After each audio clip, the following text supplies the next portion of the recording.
இன்றைய நற்செய்தி மத்தேயு நற்செய்தி அதிகாரம் 1 இறைவார்த்தைகள் 16, 18 முதல் 21 மற்றும் 24. யாக்கோபின் மகன் மரியாவின் கணவர் யோசேப்பு. மரியாவிடம் பிறந்தவரே கிறிஸ்து என்னும் இயேசு. இயேசு கிறிஸ்துவின் பிறப்பை ஒட்டிய நிகழ்ச்சிகள்.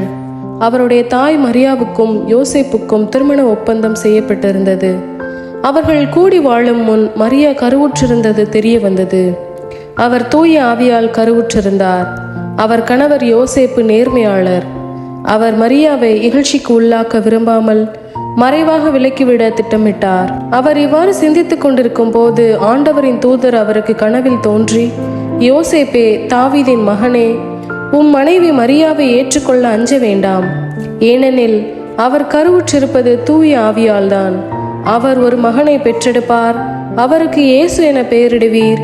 ஏனெனில் அவர் தம் மக்களை அவர்களுடைய பாவங்களிலிருந்து மீட்பார் என்றார். யோசேப்பு தூக்கத்திலிருந்து விழித்தெழுந்து ஆண்டவரின் தூதர் தமக்கு பணித்தவாறே தம் மனைவியை ஏற்றுக்கொண்டார். இது கிறிஸ்துவின் நற்செய்தி. கிறிஸ்துவே, உமக்கு புகழ்.